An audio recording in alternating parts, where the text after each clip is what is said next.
Good morning, everyone. My name is Nestor Roa. I'm the Transportation Division of the Inter-American Development Bank. And that's what I am, the Transportation Division, but I've been asked to be your host today. So bear with me while we make a trip to the future. But before, and that's what this session is going to be about, but before going to the future, let me go for a moment to the past. And we have an agenda, but we're supposed also to have a hashtag, and that's the past. Now I understand why my son tells me that Facebook is a thing for all people. So a hashtag now seems to be the past. And also from the past, any one of you who needs a translation, who needs translation devices, I understand, are in the back of the room. So please feel free to go and catch them in the. Now let's take a look at the future. At least one look of the future. We could have several, but one is one where if we look at the cities that we have in the region, we, of the 10 most congested cities in the whole planet, we do have today 3 or 4 of them that are between the 10 most congested in the region. Sao Paulo, Rio de Janeiro, Bogota, and Mexico City. Also, we have in Latin America and the Caribbean, the most urbanized region in the world. Our public transportation system comprises for 68% of all passenger travel. That's also one of the highest in the planet. But that, unfortunately, is changing today. It's changing because many things are good things, because the economy is growing more than usual, but there are other things that are not so good, like, for example, we have extreme, frequent, and high subsidies to fossil fuels. Unfortunately, the quality of our public transportation systems is going down, and that's a problem. And there are some other things that we don't really manage at the very beginning, like for example, the second-hand market in cars that is actually encouraging the use of private vehicle ownership as opposed to share.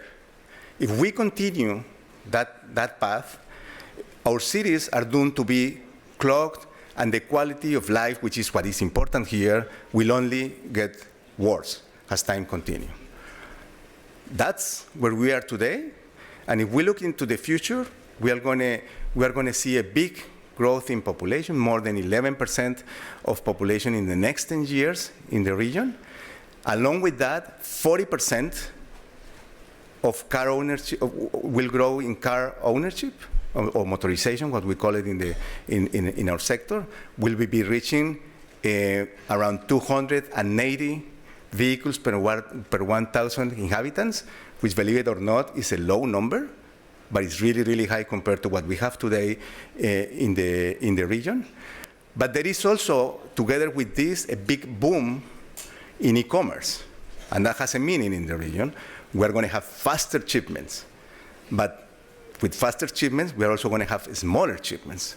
And this is going to contribute to have even more congested urban networks all around.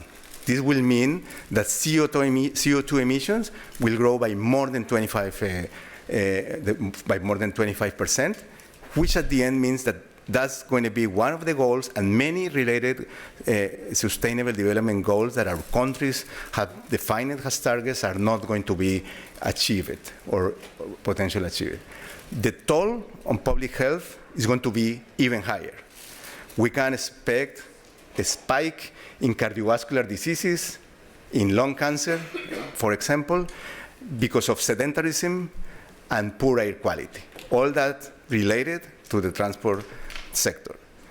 More related to the transport sector, in the next 10 years, as we go, we're going to have lost 1 million lives in the region to traffic accidents, which, by the way, are not accidents. but that's what is going to happen. With increased commute times, which is what we're seeing in most of our cities, mental health and productivity will also take a toll. This is a very dark future. This is a dark future if we don't change dramatically the way that we are moving goods and people in the region. This has to change. There is an alternative future, a brighter future that we can think about. We have the technologies, we have automation, we have connectivity, we have electrification, we have share, and we have a very catchy acronym, which is very hard to pronounce in Spanish, and I think in English also. I will make a try later, but that's already there. It's not that it's going to happen. We are seeing it going around. We are seeing it in Santiago, and that's something that is already happening. But we also need the right incentives that will advance, that will take advantage of the benefits of these technologies, and at the same time is mitigating the risks of ending up in a scenario like the one that I just mentioned. All this for what? To set the standards for a efficient, inclusive, and sustainable transport of the future. So that's an alternative future that we could have. But it's not that easy like 3 slides. We need some things. We need governments to play a key role in this transition. It's not going to happen only with the private sector, NGOs, the consumers. We need the governments working along with this. For what? To put in place the right incentives to have the benefit that I just mentioned in the technologies. But we also need resources. We are in a structure where we have a scarcity of resources, but we still need resources. But we need the resources wisely spent. We need those resources for investment. We need those resources to fund or to promote tax cuts and funding for high-quality transportation, public transportation systems that will provide a better service, but leveraging the presence of ACES technologies. It doesn't sound that bad when you try to pronounce it a little bit faster.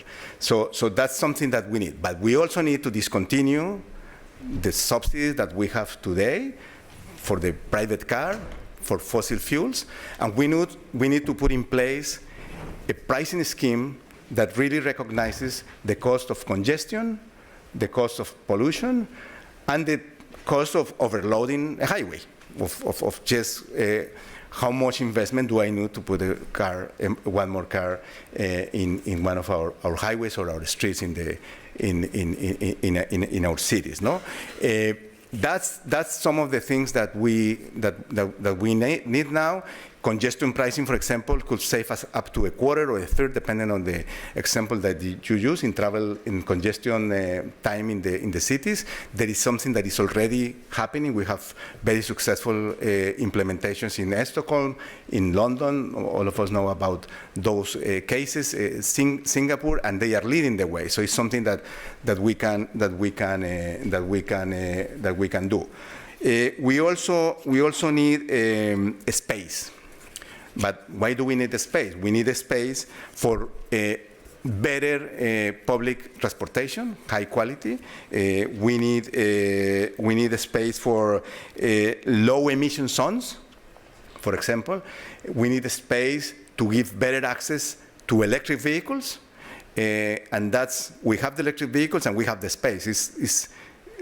That need is not something that should require a lot of resources, but we need also new zoning regulations to have a greener multi-tier logistics in our cities.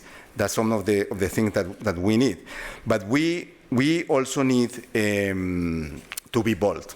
We need to take bold actions, like those that are being taken by Paris, Athens, or Mexico City to ban diesel cars and trucks from their streets by year 2025, or the off-hour loading regulation that New York City is putting in place.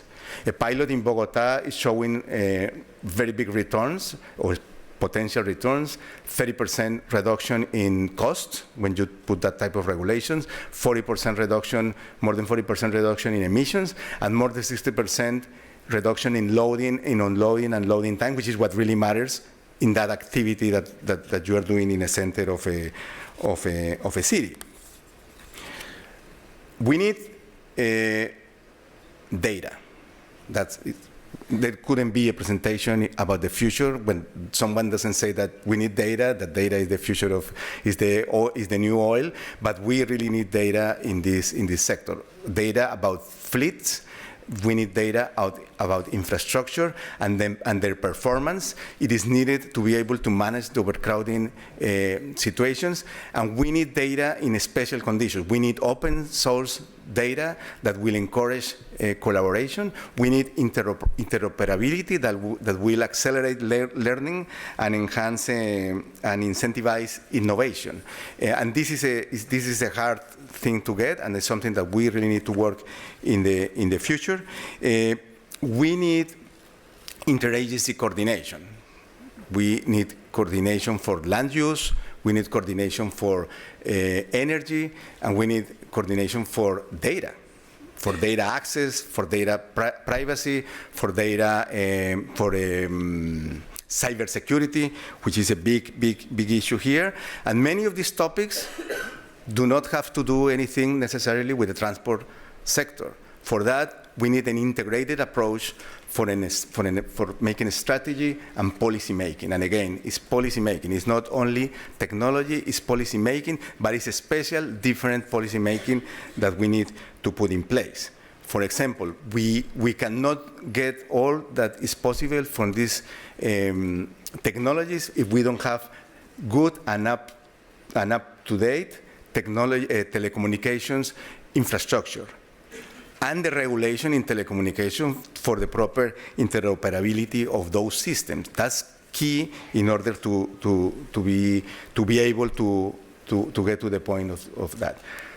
We need predictions. We need predictions, for example, to know when a system is infected by a malware or is going to overcome an outage or a shutdown. But the thing here is that we need to know that before it happens, and that's the hard part. For that, we need to really improve the information technologies capabilities of all our public agencies, and that is key. The future needs to be predicted, but the future must be designed. That's what we are talking about here. Laying the groundwork for an efficient, inclusive, and sustainable transport for the future, as I was mentioning before, is not only our responsibility, but it's really our duty for the countries of Latin America and the Caribbean. And making the right policy choices is something for the future, needs to start today. And when I say today, I mean today, now, in the panel that we are going to have, the great panel that is going to help us find the ways to get here. And I want to start, before calling the panel, recognizing the presence of the First Lady of Costa Rica, Ms. Claudia Dobles, a world champion in promoting a more sustainable future through clean technologies, and the presence of Minister Gloria Hoth, who has been joining the event for many years and is also a champion in all the transportation events, and our subdirector of the National Planning Department, an agency very close to my heart in my professional beginnings, and we are really happy to have them here.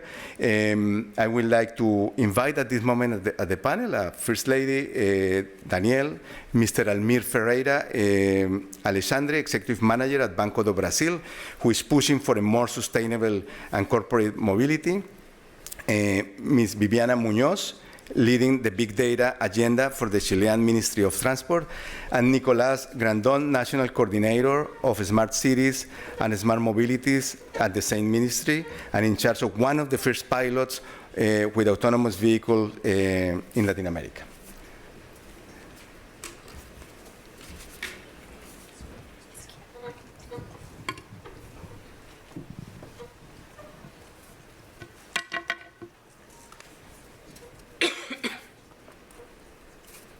Okay, so at this point, we're going to start with the presentation of First Lady. First Lady, please.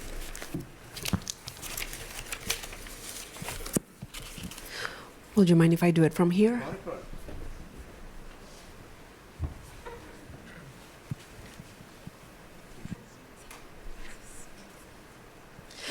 Well, first of all, thank you so much. Thank you, everybody, for joining this panel.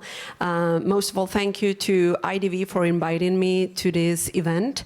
And also, I have to say, for being a great partner with Costa Rica for a cleaner future in Costa Rica. You have been a key player in our team. So thank you so much. And we hope you keep being a key player in our team.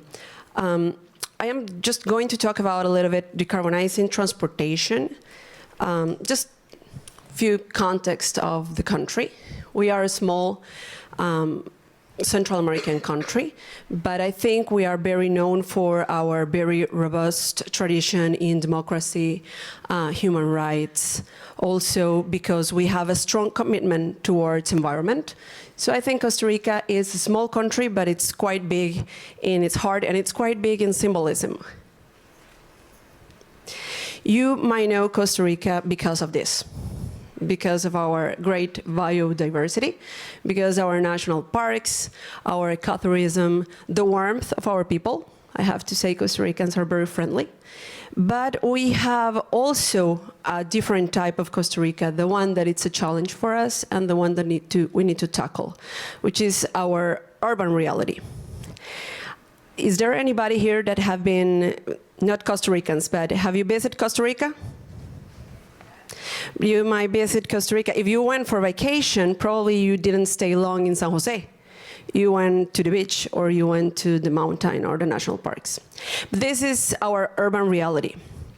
And I think today I'm going to tackle about electrification in transportation, but I want to position the bigger picture. We actually are aiming for a more integrated way of planning in Costa Rica, where you start getting together, as you say, the interagency collaboration. You need to start visualizing this urban planning, getting together with public transportation planning, mobility planning, also urban planning, energy, and waste management.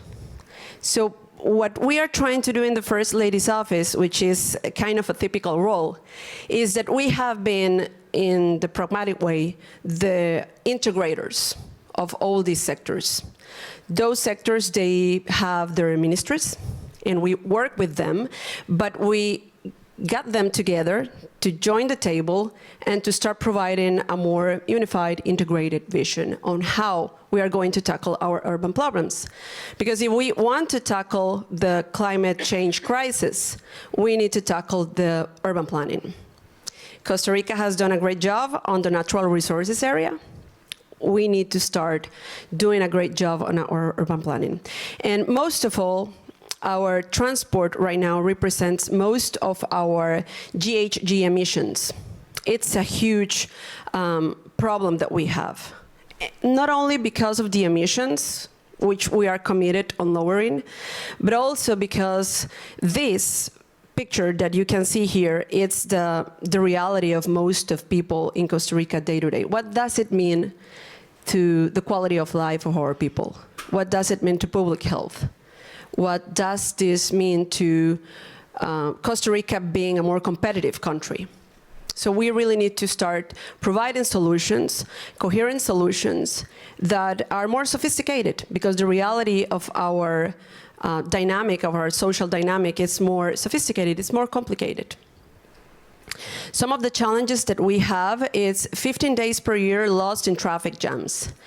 Just to give you an example, from 2015 to today, the data that we have is that we have increased in the greater metropolitan area the commute time around 25%. That's huge. That will mean that in my commuting time, if I spend 1 hour, which is more than we wanted to, we're spending 1.5. So this is unacceptable. Road safety. What does it mean for our health, for our quality of life, everything? The conditions for pedestrians, obviously, are not the best. So we are trying to provide better conditions, working together with the local governments.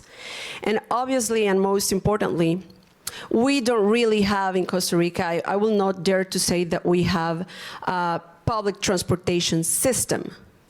We have one or two modalities. We have bus, we have taxi, formal. But that's it. They are not a system. They are not even integrated.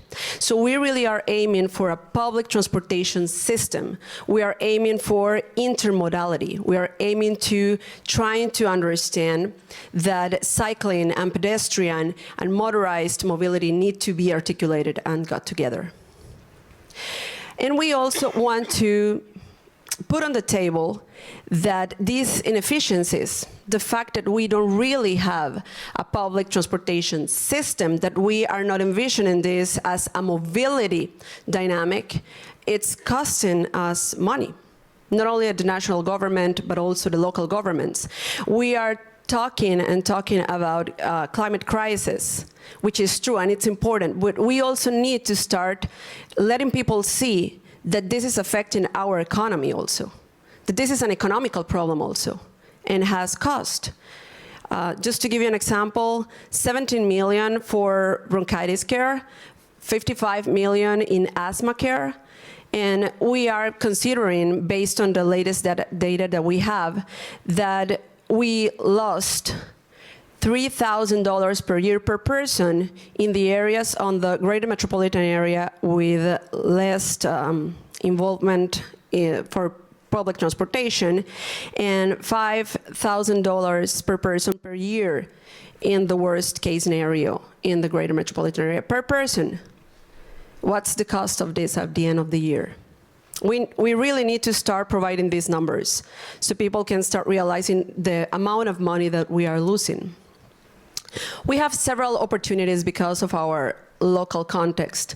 Costa Rica has wonderful electricity matrix in Costa Rica based on, it varies, but based on 98–99% on renewables.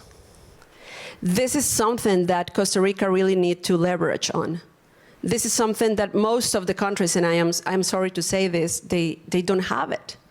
So at the end, when we are talking about electrifying mobility in Costa Rica, we are really talking about zero emissions because of our electricity matrix. So this is a key factor in the transition for Costa Rica.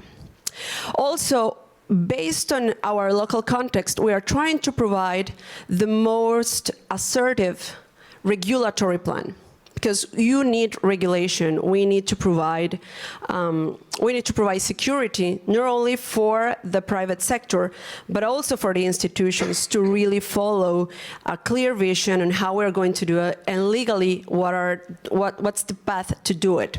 So we started with our national decarbonization plan. We presented last year. This is going to be the first anniversary, and hopefully it will match the entrance of one of the most important projects that we have, which is the Greater Metropolitan Area Electric Train, to the Congress for hopefully the approval. The national decarbonization plan is just a bigger picture, is the long-term vision about Costa Rica. But what we really did is to got together the identity of the Costa Rican people, because it's already there. We did in the past without knowing that this was part of that decarbonization plan. We did in the past a lot of things that right now other countries are trying to do based on their own decarbonization initiatives. We also passed a special law for e-mobility to provide incentives. Most of the most important incentives probably will be the tax exemptions that we have for e-mobility right now in the country, for new cars and for used electric cars. And also the National Plan for Electrification of Transport, which is what Don Nestor was saying. How do we match this with our energy plan? How this is going to talk to each other. So we did it in our National Electrification Plan for Transportation, which has been provided by several institutions, mostly energy and transportation. Some of the milestones that we have achieved, that we understand are the biggest challenges in order to really move forward, to really start producing some changes that will have some impact. First of all, we needed to provide infrastructure.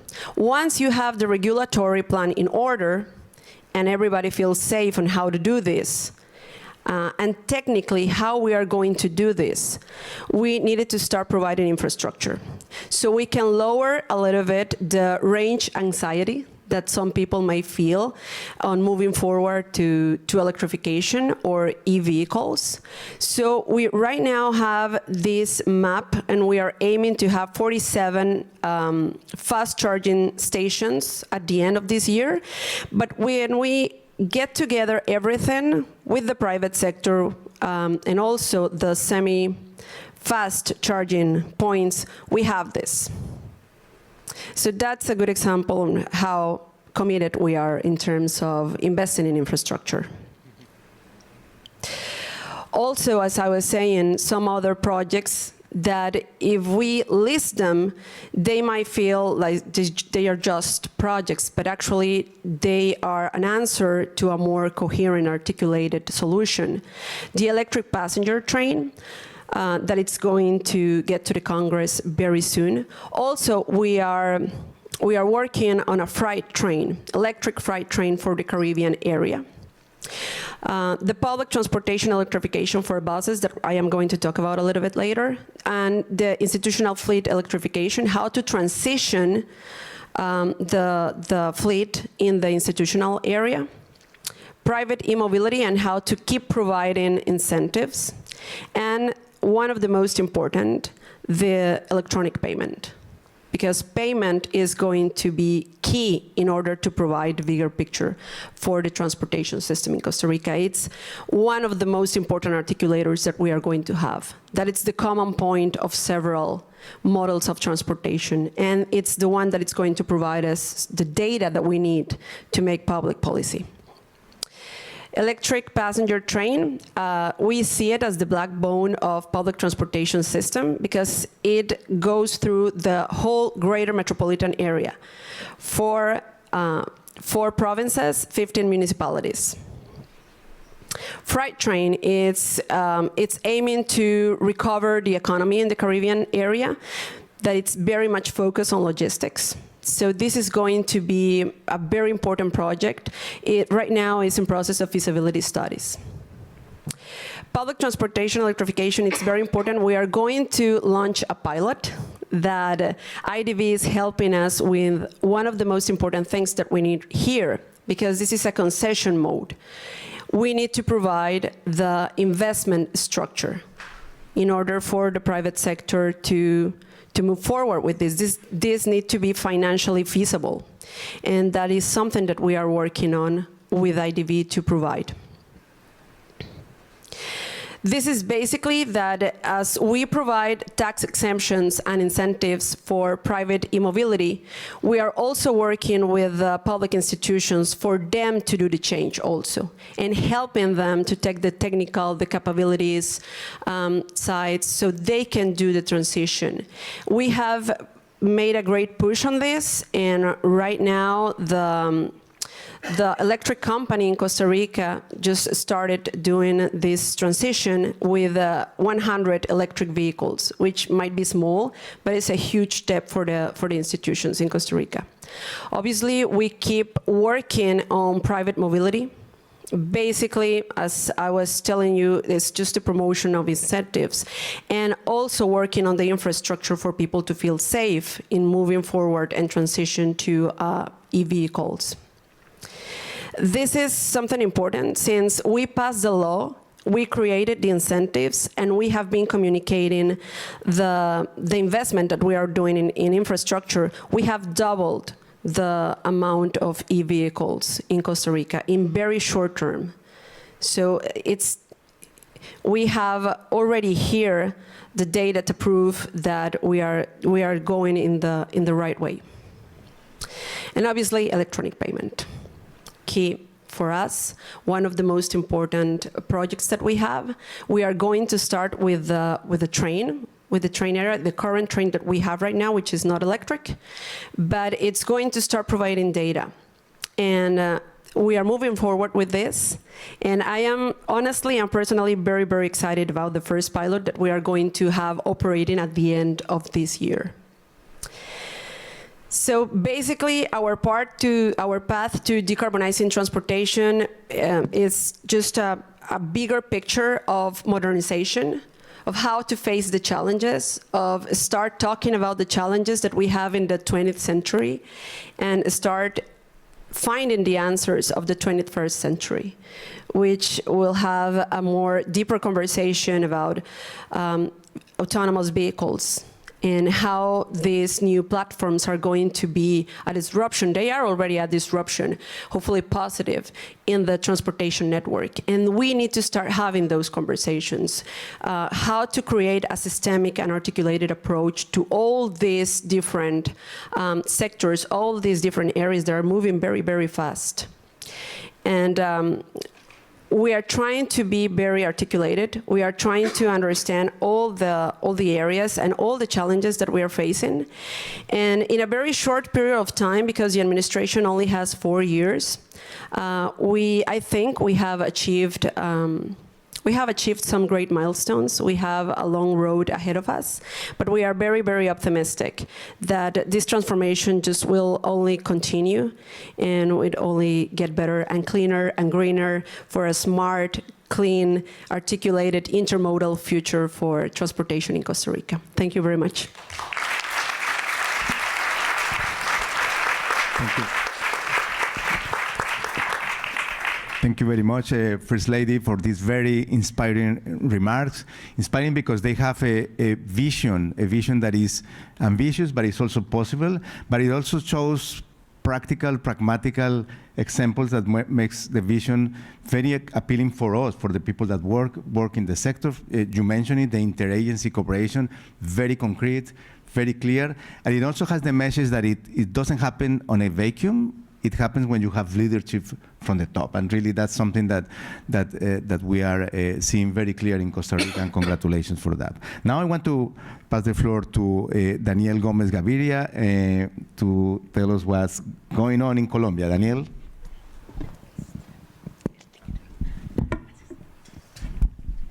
Thank you, Nestor. Thank you to the IDB for inviting, to the World Bank, to the WRI, to the organizers, to my fellow panelists. It's a pleasure to be here. I want to tell you today what we're doing in Colombia with artificial intelligence, satellite images, and how we're using this to modernize transportation infrastructure and services. In particular, I'll cover 3 main points. I'll tell you a little about what we're doing in terms of policy, the national logistics policy, how we're using new tools and new data to identify rural roads, to prioritize investments, to generate public goods for local mayors, local governments, to identify where they should invest, and how we are using these first steps, these first inputs to digitalize the transport sector information in Colombia. So first, the national logistics policy, it was recently enacted, actually last Monday, by the Consejo Nacional de Política Económica y Social. This policy seeks to address a problem in Colombia, which is the poor performance in terms of logistics. We rank 58th out of 160 countries. This is despite climbing up 36 positions over the last couple of years. We lag behind reference countries in the region like Chile, Panama, Mexico, Brazil, despite the relatively more complex landscape in Colombia. We do better than Argentina, Ecuador, and we are investing a lot in improving logistics, but a lot has to be done. Therefore, we identified the main bottlenecks for logistics and designed a new national logistics policy with three main components. First, promoting intermodality. Second, promoting trade facilitation. And third, developing institutional transversal mechanisms involving ITC use, institutions, and improvements in human capital, in qualifications. In each of these first two elements, intermodality and trade facilitation, we had an infrastructure component and a services component. And this is pretty new because we used to invest, to think that improving transportation, improving logistics was about only investing in the infrastructure, the roads, the ports. But now we realized that we also have to couple this with improvements in the services. This policy seeks to energize, to accelerate the reduction in logistic costs between 15% and 50%. We are improving a lot on highways, the concessions, the 4G concessions. With these concessions in place, we aspire to reduce logistic costs by 15%. If we add railways, which is the next step in investments for this year and for the next couple of years, we hope to improve those costs by 26%. Adding the rivers to this network will reduce total logistic costs in Colombia by 50%. So this really will reduce both costs and time of trade, of transporting merchandise, goods from the interior of the country to the ports on the Caribbean and on the Pacific coasts. We've had this year the first time ever completely intermodal transport from Bogota to the Caribbean coast, and we hope to continue improving intermodality with this policy over the next 3 years. Currently, 97% of merchandise is transported through roads. This compares with 60% in the EU, with about 8% in the US. So what are we doing in terms of artificial intelligence? The first observation was that we are investing, and we did prioritize during the last couple of years investments in the main network, in the big roads, in the 4G concessions. But this doesn't make sense if we don't connect the villages, the cities, the small towns to this network. If we don't connect the productive units, the productive areas in rural Colombia to these big roads. So the exercise we're doing right now is about that next step of where to invest, how to connect, how to better connect all these rural areas in Colombia to that big improved network. In Colombia, about 142,000 kilometers of roads are rural. This compares with 17,000 kilometers of the main highways, out of which 5,000 only are these 4G concessions. One of the particularities of these rural roads is that they depend on the municipalities. The municipalities have to invest. So what are we doing in terms of mapping all these roads? We're using artificial intelligence to types of algorithms, convolutionary neural networks, and support vector machines, so deep learning and machine learning, to use satellite images to identify the roads. Doing this the traditional way would take 5 years and cost $25 million. Doing it with artificial intelligence will reduce the time to 8 months and reduce costs by 60%. Additionally, the tool will be a public good for majors, for local local authorities to identify where they should invest. So we've tested the algorithms with the convolutional neural networks. So we gain a precision of 54%. This means that we grabbed the current inventories, we compared them, we fed them into the algorithm to teach it to identify the roads. Without the learning process, initially we had 54% precision with this algorithm. Now we're hoping to reach 90% precision with this algorithm. We also tried the support vector machines.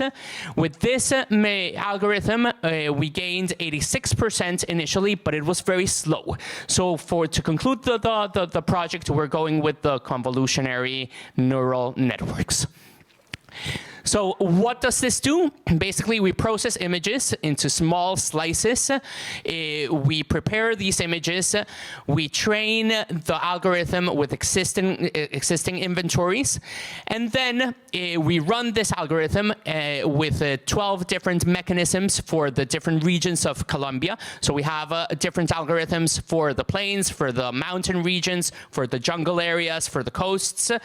We compare the results of the algorithm with these samples of existing inventory, and then we choose which one to go with, right? Then we're in the process of including automatic filters to automatize the results, convert these images, of course, to shapes, to actual files that can be used. And with this, we are feeding a tool, a national observatory of logistics. If you can play the video, and I'll speak over the video. You just have to get it to move, I think. It's right there in the presentation embedded. So I think you just have to click on the image, and it should run. No? I'll start telling you what it does in the meantime. So what does this do? This tool, this portal, overlaps all the information of the national roads, of the rural roads, but also urban transport, mines, and energy into an interactive and what we hope will be public this quarter system where everyone in Colombia and around the world can go in and look at what the investments are, what the projects are, what the current state of infrastructure is. So this can zoom in to particular regions and identify project by project who is investing, what the investments are, what the investments needs are. And with this, we can track exactly where the investments have to be done. Can we... Is it in trans? Okay. For some reason, the videos didn't work. It doesn't matter. Too bad. You'll see it this quarter when it goes public. But what we maybe to finish off, what we're doing with the rural roads system is designing. The next thing we did was design a ranking system, a points system to prioritize investments.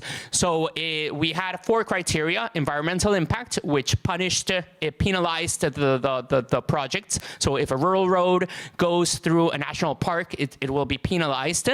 We identified if it connects productive units identified through the Ministry of Agriculture to the main roads. We identified if it connects schools, hospitals, traditionally poor rural areas to the main roads. And with this, we ranked the roads to prioritize investments. We're planning to invest 2 billion pesos, so more or less $400 million over the next 2 years on rural roads.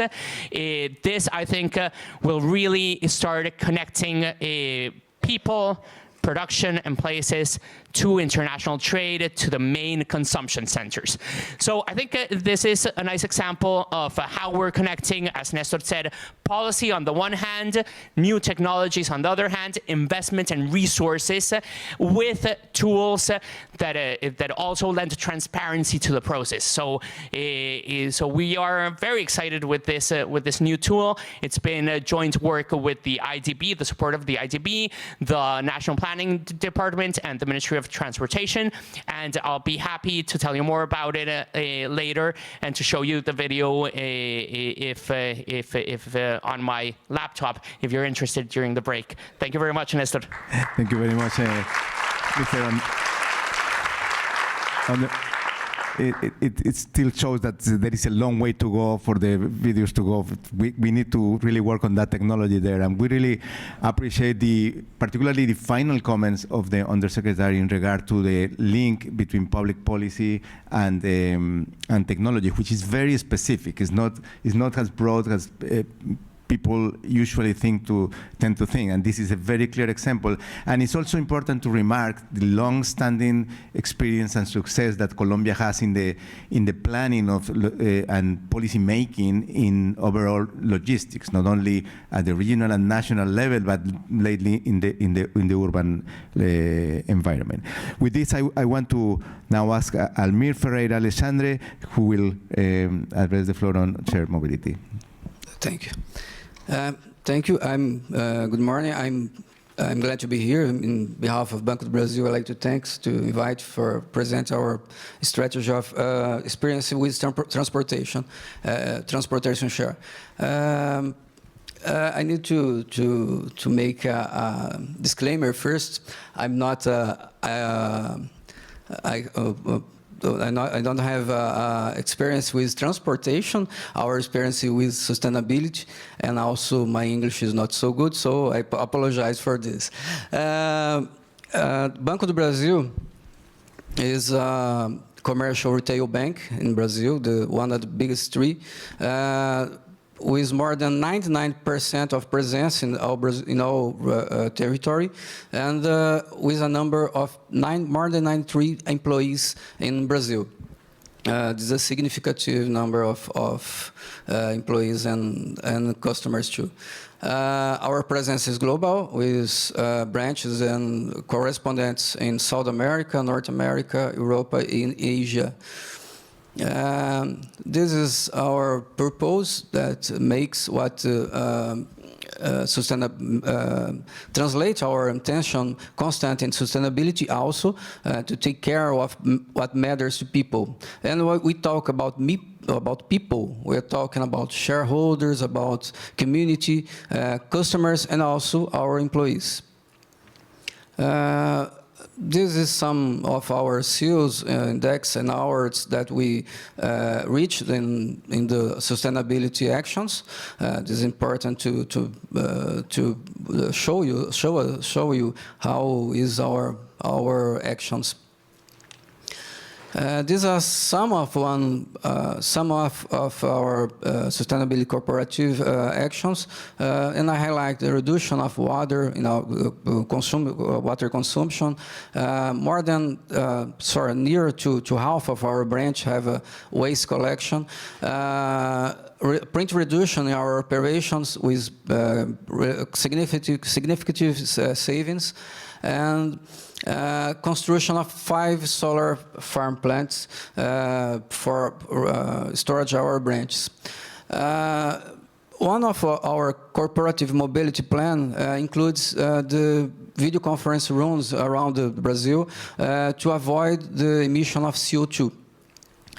Well, the shared transportation starts with the issue arose with need of our employees at the time they spend in traffic. In Brasilia, capital of Brazil, where is located our headquarters. Brasilia is considered one of the 10 worst public transports in the world. This is bad, and this is a problem also for our employees in headquarters. Brasilia has a population of 3 million inhabitants and is a city planned, but was planned to have only 500,000 inhabitants. So it's a big problem.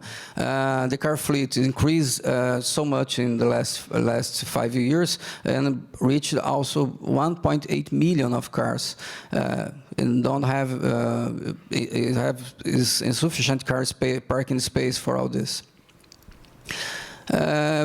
Banco do Brasil have a headquarters, a big building with more than 6,000 employees in this building in Brasilia, and they live in an average of 15 kilometers radius, and they spend in average 96 minutes in work, home. Another problem is that the average of occupation of the car, one person per car, what our employees have occupation is also another thing that's bad. Well, our plan of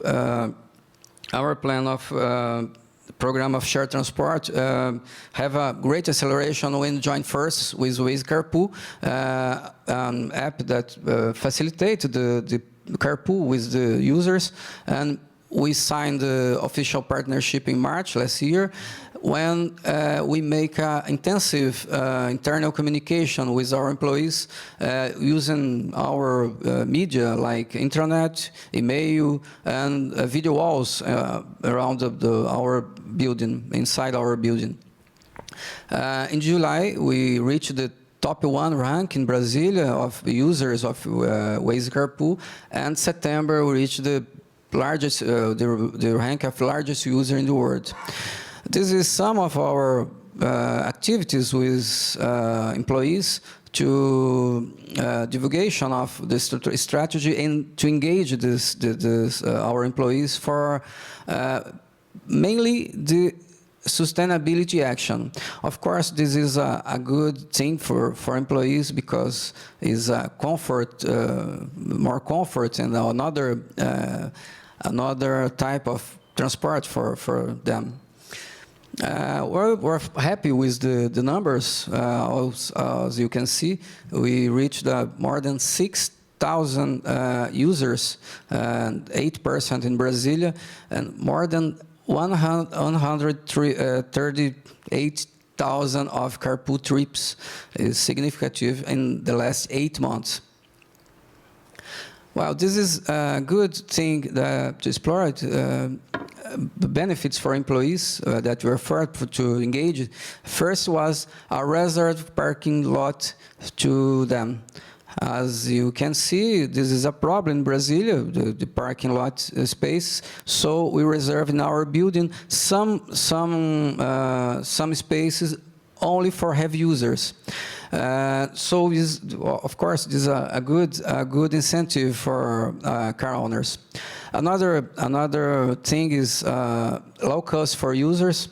Is similar to for a price of a bus, and a good reward for car owner, and they can pay the cost of gas. And so this is good for two of the two parts.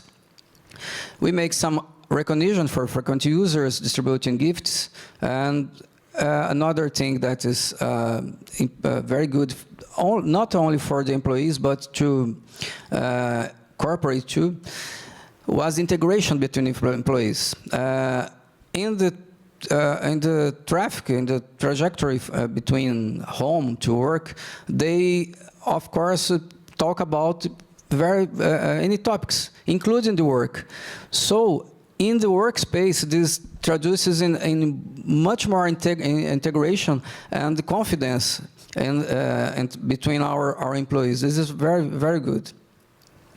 This is some of our spaces in our building to Waze Carpool users.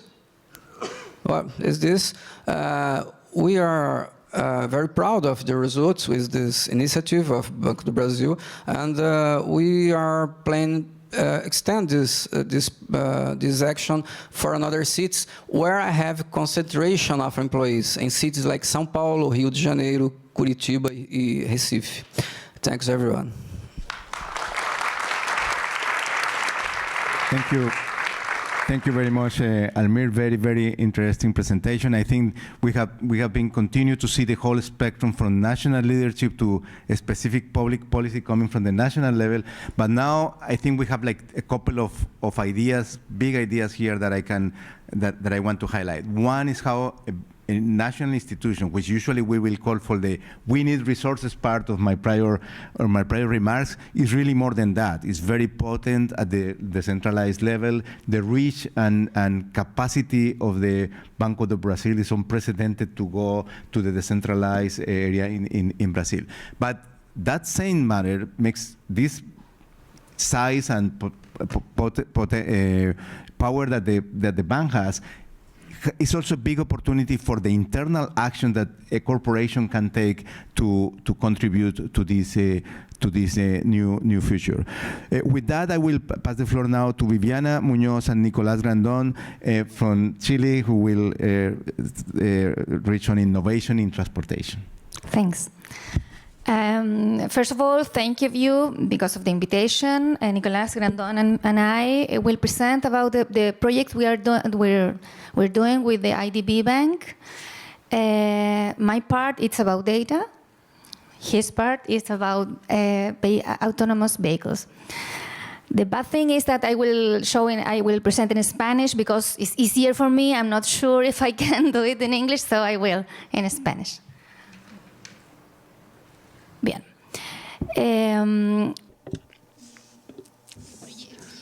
The project that we're doing in the Ministry of Transport in Chile on big data is called Digital Capture Mobility. And this is a line of work that we have been developing for a while. It has to do with using data for transportation planning.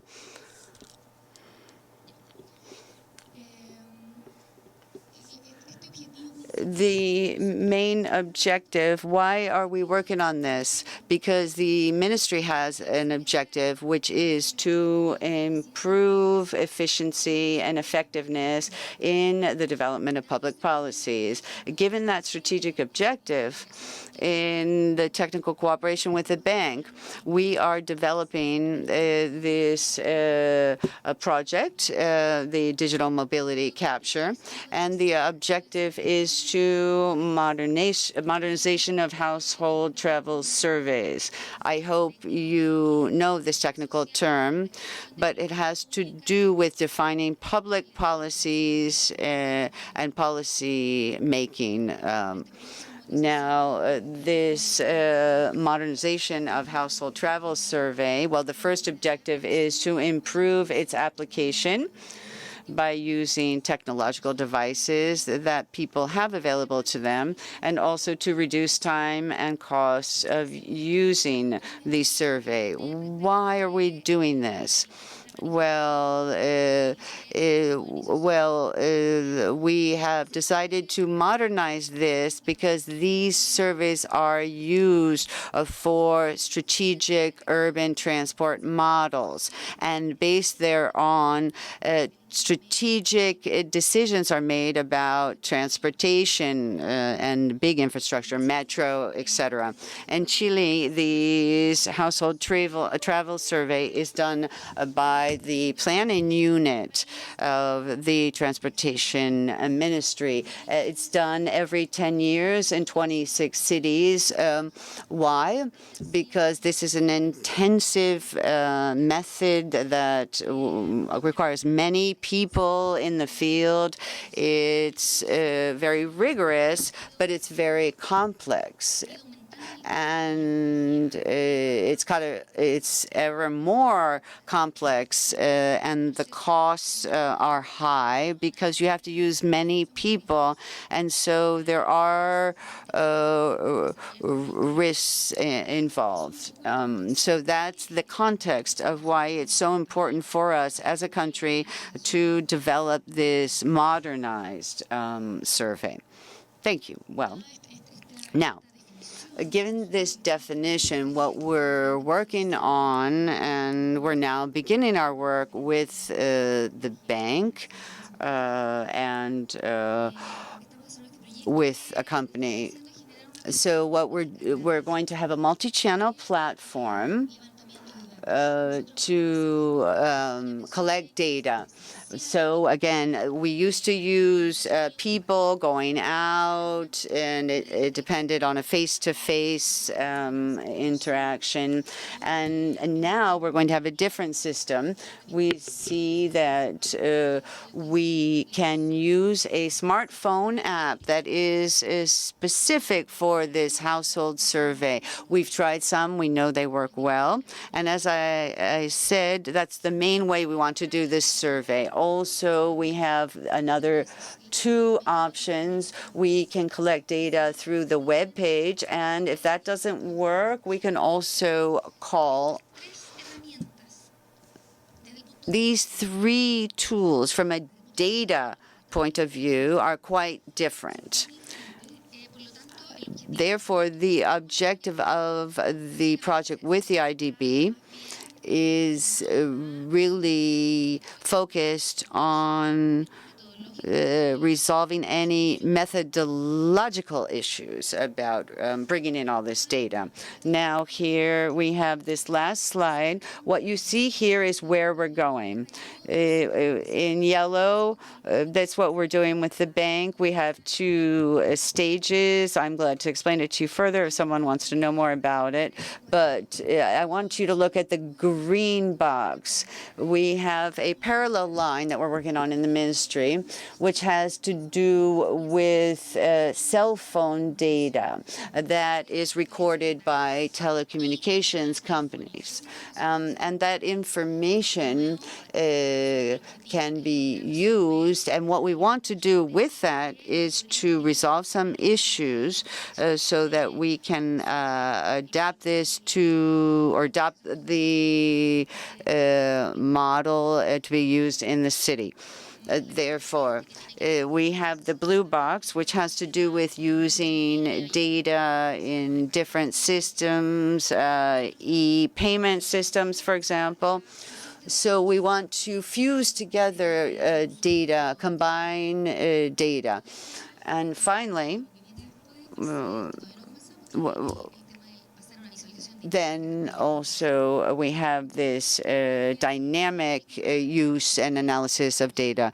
One final comment. What we think is that this is going to allow us to do transport planning in the future using all of these different instruments. Thank you. Good afternoon. I think it's afternoon already. I want to thank you for the invitation to discuss this pilot project. It's something very new, and it brings us into the future. We are implementing now in Chile. This is about autonomous mobility, where for the first time we are trying in Chile and for the first time in Latin America an autonomous vehicle. This initiative is in a line of work of the ministry. What we're looking to do is to get ahead of the curve, technologically speaking. We know this technology is coming. It's going to transform transport. So we want to do this beforehand and know what changes we need to be thinking about so that we can go forward in the near future. The project has 2 main objectives. First, to understand on the ground what it means to have an operating autonomous vehicle, what we need for it to be able to work, and then we can include all the actors that have to contribute to this in the future, and they can do this safely. So we can then discuss this at a local level, and we can create favorable conditions so that this project can go forward and grow in the future. This is being done in a very controlled manner. and in a private space because it cannot be used currently on a public roadway.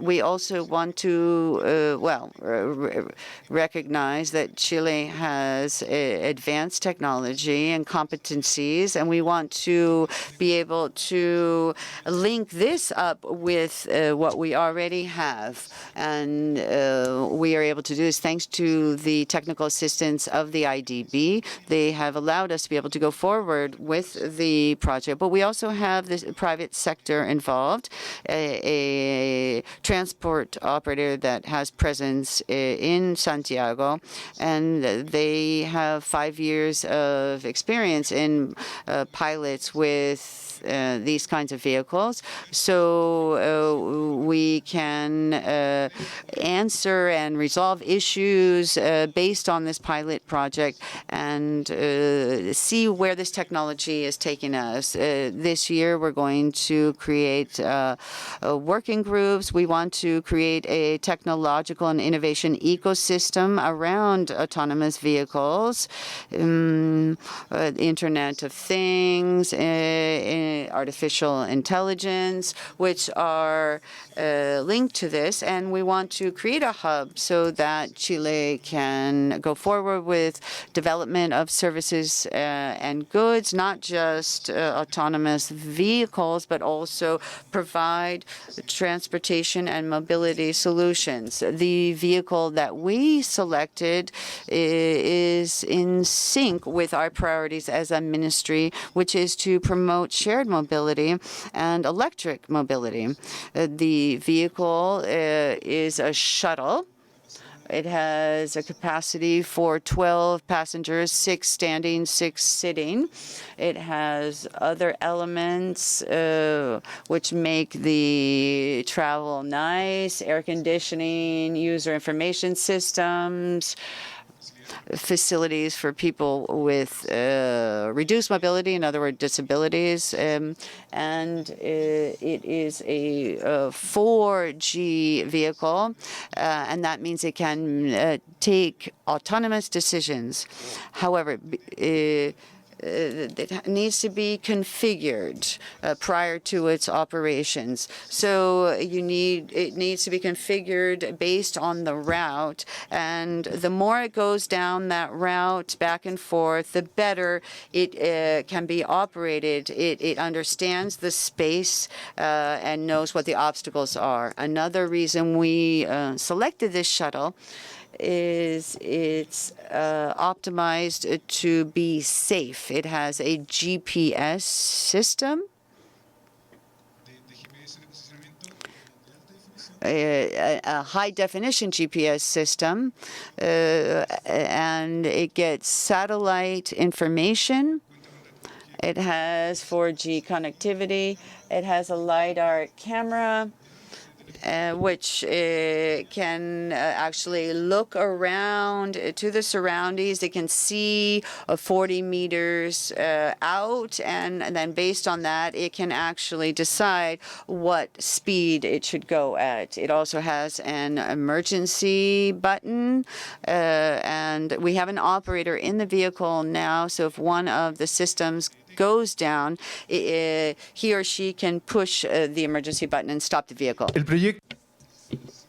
The project is being tested in a park where many activities are carried out, sports activities, recreational, there are restaurants too, and at the end, there is an Olympic pool. The important or interesting thing in this project is that it is an actual alternative to mobility. It is an option for transportation, because to reach the Olympic pool, which is the most distant and lowest part, is they can only get there through metro, which is at 200 meters from the pool, which means that then people can take the shuttle. As an average, we've had 350 passengers, mostly children, who have taken this shuttle to go to the pool. So it is important to decide where to use it in order to have users, not only those who want to have that technology, but who are potential users, to see what they're saying. 85% of those who have gone on the shuttle say that they are satisfied and very satisfied with the service. They feel very safe during transportation, which means that it's quite stable. There are no major problems there.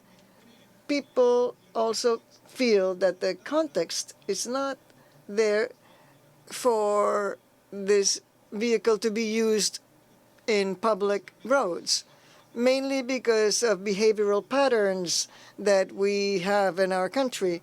So people feel that it is not a safe alternative right now in roads. But the concept is that it's comfortable and very good. The press is also widely covered this vehicle.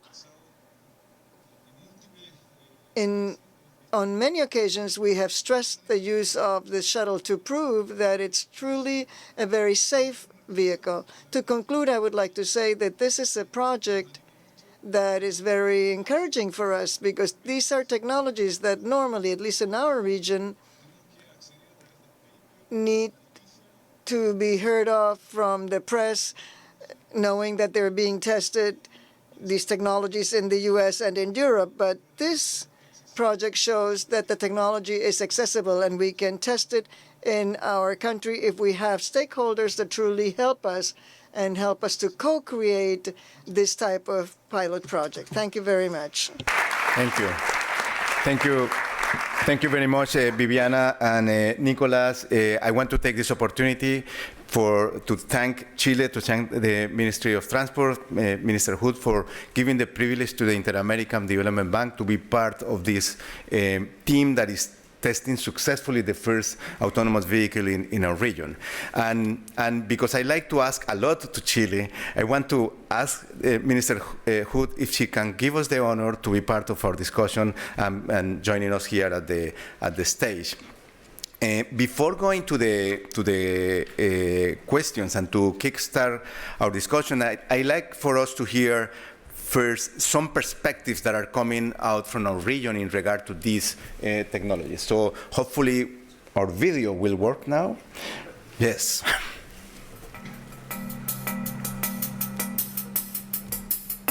Bueno, es una pregunta difícil de responder. Actualmente no me compraría un auto eléctrico porque en el país donde vivo, Argentina, no hay una infraestructura preparada para tener un auto eléctrico. Pero yo creo que el futuro es el auto eléctrico y sí, en el futuro me lo compraría para hacer un uso responsable de la electricidad.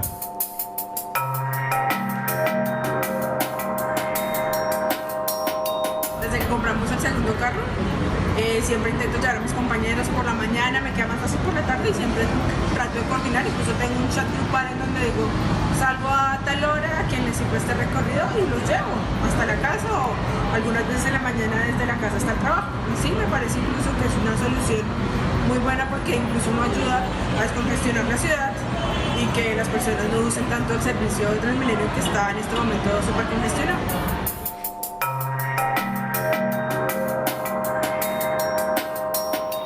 Então, pensando em estradas e inteligência artificial, a primeira coisa que me vem à cabeça é a questão de segurança viária, redução de níveis de acidente por aprendizado. Então, tentar entender quais pontos que têm maior causa de acidentes e daí, de alguma forma, algum computador identificar a forma mais correta de dirigir naquele trecho. Consigo visualizar também questão de pedágios e de matriz origem e destino.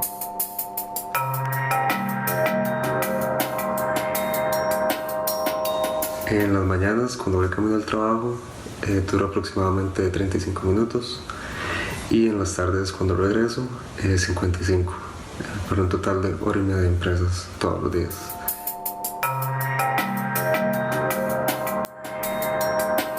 En ese tiempo probablemente adelantaría trabajo, leería un libro o vería una película. Bueno, empezando con esa última pregunta, yo quisiera arrancar. Well, starting with that last question, I would like to ask Nicolas first. What would you do with your time, with your travel time while you're in the autonomous vehicle? Well, many things.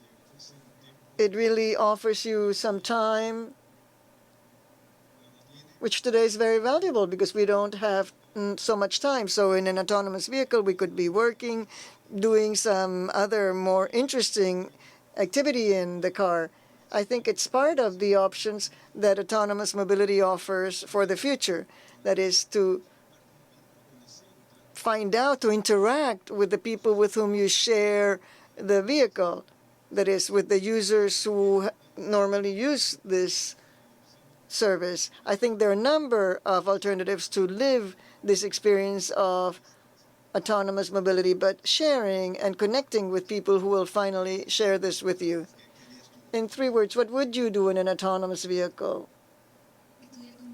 Study with my children. Do their homework or help with their homework.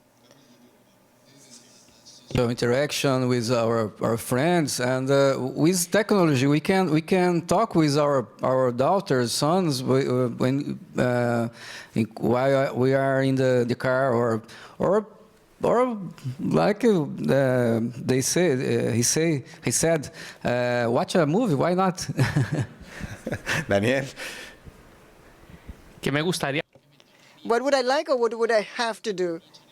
Well, I would take advantage of it to work and to answer emails. It would be an excellent time to reply to emails. But that would be lovely, to be able to relax and to sit and to just look out of the window, to talk very freely. So an infinity of possibilities. First Lady, what would you do with this additional time? I would say the same thing as Daniel. The romantic vision is to read a book. The realistic one would be to look at your email. Just one thing that has not so much to do with transportation, but that it's linked to it. Autonomous mobility will be fully linked with shared mobility. They will go hand in hand. That will have an impact on things that we can't even think of today. As an architect, for instance, I always think of the cost and space that we use today to park, for parking, what impact that will have not only on our urban planning, but also on the cost of houses. The percentage of the parking cost that is transferred to the user will not exist there. So I think that we have a number of other tempting ideas that we could maybe at some point consider. But in any case, reading a book would be great. Madam Minister? I was waiting for Nicolás, and Viviana said we will work harder, more hours.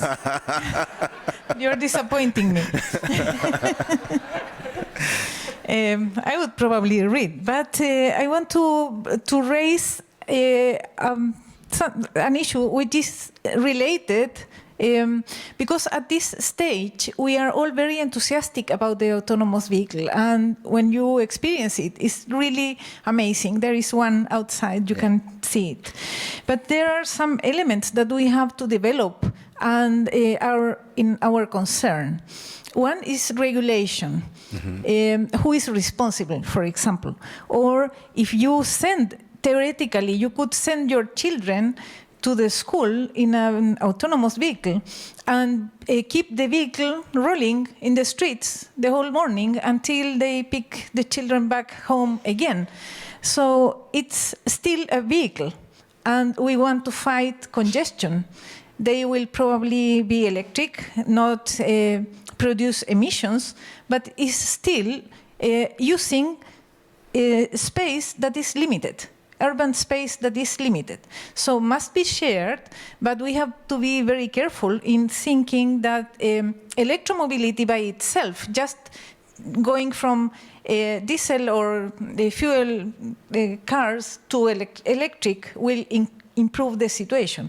We still have the congestion issue to resolve. So the autonomous vehicle will go to help to some extent, probably replace some of the trips, but we have to work a lot in regulation. So that's why we are doing this experiment, thinking also on industrial areas, for example, or ports or airports, some controlled areas. And we think that the public transport use will be further. Thank you very much, Minister. Y esos son los temas más difíciles. And these are the most difficult issues, how to promote a technology, as was mentioned by the Chilean team a moment ago in the region when technology is still not completely up to date, but I still have to regulate. Regulation is to see what kind of market deficiencies there are, but if their market is not there, we don't necessarily or can't necessarily envisage it. And I go now to another question for the First Lady. If we had to choose amongst the various challenges faced by the region in the area of mobility, which would you choose? Which of your projects that are very interrelated could we closely follow to see what is best for the region? Thank you. I would say that part of the problem is the challenge that we face not only in the area of mobility, but in all areas of governance, i.e. coordination amongst institutions. Our governance, especially in Latin America, has been envisaged in silos, and we have to go and break that barrier. It's a cultural barrier. Not only, of course, in mobility, it's one of the major governance challenges we face. We won't see a solution for mobility with just specific solutions, which, yes, might benefit some, but if we truly want to have a more holistic response, it needs or it requires more stakeholders in the same or around the same table articulating solutions. This is not easy, but I think it's the only way to provide real and actual solutions to issues in the area of transportation and in other areas too. And in order to ensure that our regulatory system truly respond more effectively and efficiently to issues. That, of course, is a limiting factor preventing us as a government and as public sector to give a response to people. And if the government cannot respond, then people start losing trust in the government. But the government has to work within legal limits, and that is a major challenge that we face, not only in the area of transportation. Daniel, what vision do you have for the short term? Well, maybe to reinforce what the First Lady has said about intersectorality, that is, the need for coordinating logistics amongst agencies. We have realized that we require actions and coordination amongst 25 government entities in my country and 65 actions shared amongst a number of institutions. So I think that that intersectoral relationship is very important, and it will be even more important to the extent that we identify these intersections between environmental policy, urban policy, transportation policy. As a matter of fact, what was said yesterday in one of the panels was, I thought, very interesting. They said that failings in the transportation area are a reflection of failings in other areas. I think that was quite accurate. Another midterm or medium-term point as for challenges for decision makers is what the minister mentioned, i.e. the need to regulate and the difficulty of regulating things we don't know about. In fintech, we use the figure of regulatory sandboxes. I think that is a key tool that needs to be used. The example of Chile, what they're doing, I think is incredible because it's to be able to experiment to see what works, how it works, and to be able, through a consensus, through society, try to find a response, a comprehensive response, that is. But for that, we need political innovation. We need to test what works, what doesn't work, and then sit down and say, okay, what needs to be regulated? How much needs to be regulated? To what extent? I think that in Colombia, we have not managed to do that yet. You may have read the subject of Uber. That's a clear example of the tensions between incumbents, new entrants, new technologies, new regulation. But it's an interesting and wonderful challenge, and I'm inspired on by the example of Chile and the autonomous vehicles. For Almir, because we see that it's a lot of complexity, because now it's not only our all very dear transport sector, our first step planning process and all the things that we have been for ages, but also we are dealing with other industries, with energy, with data science, but on top of that, we're kind of different, not only among the region, but also within our countries. And Brazil, I think, is a great example. And when you have to reach all the municipalities, which I think is the scope of Banco do Brasil, all the states, and you're trying to put in place this type of homogeneous at some point, and sometimes technologies and policies that need to work are very, very coordinated and synchronic. How do you do that? How do you manage the difference among customers and cities? And here we're talking about municipalities, no? As I understand, Almir? I think that we make to make different strategies for in the cities. Any city have a situation. Brasilia, for example, have a big problem with public transportation. São Paulo has a problem in the longer distance, but in the central place in São Paulo is good public transportation. So we need to use all tools that we have, and public or particular or private solutions to have a solution specific for almost all cities. I think that organisms like BID, like IDB, like a World Bank, and of course in ministries of transport, and need to give hands and involve our society to resolve this problem. I think that is not only a public problem; it's a problem for all of us. Thank you very much. I'm getting killed by the time. I have one question for the Minister Hood. Una pregunta que en estos días. A question.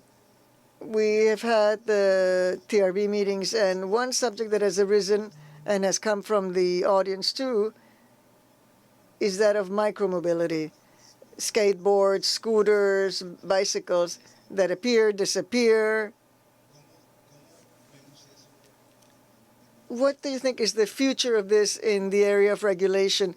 How to solve this within the area of transportation? In Spanish? As you wish. No microphone. Yes, it's one of the most important challenges that we're facing.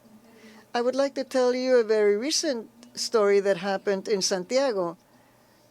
Precisely because of this, there's a rule for road coexistence where bicyclists need to use the road with the cars that have to reduce their speed. But what we have seen is that if there's no order, there's a high risk situation both for cyclists and for cars. And this has to do with micromobility. If we take the existing regulations and existing manuals that wish or try to build infrastructure for cyclists, for instance, it could take 2 years to build a path for the cyclist while we get the permits, while bidding is done, while people are building it, et cetera, et cetera. So what we did, and this is consistent with what I was saying at the beginning of my talk, is that what we have done is to define priorities, saying this space needs to be shared, and any street can be part of a bicycle path. And we have prepared a manual, a guide, with operational instructions to analyze the points of conflict that could arise, and to open up the possibility that we don't not only build a bicycle path as a solution, but to enable the use of something that exists already. For instance, we take one lane from an existing road. These type of solutions can be resolved in only 1 month, for instance. By just showing or by putting signs and giving practical instructions, that will allow us to save some time. So how to use micromobility, how to apply it, how to implement it, by showing that micromobility has the same rights as pedestrians, and pedestrians use the sidewalks while micromobility can be used also in roads together with cars. That is, to have short-term solutions, not all of them based on infrastructure.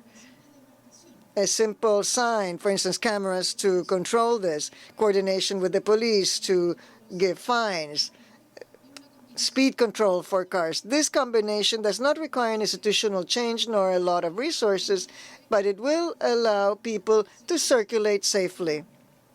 That is, these new modes to circulate safely. Thank you, Madam Minister. I would love to continue discussing this subject. I think there's great hope for Latin America.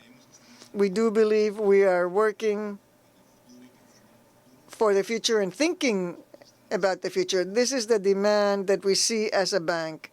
This is the technological thermometer that we have seen. And I would like to show you something here that speaks about that.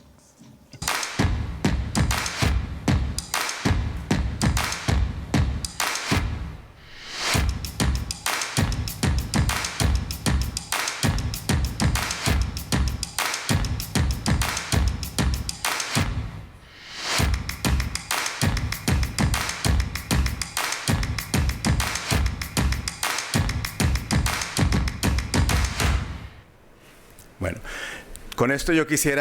Well, with this, I would like to express heartfelt thanks to the panelists for giving us their time. Thank you for your patience, and let us give a hand to all the panelists.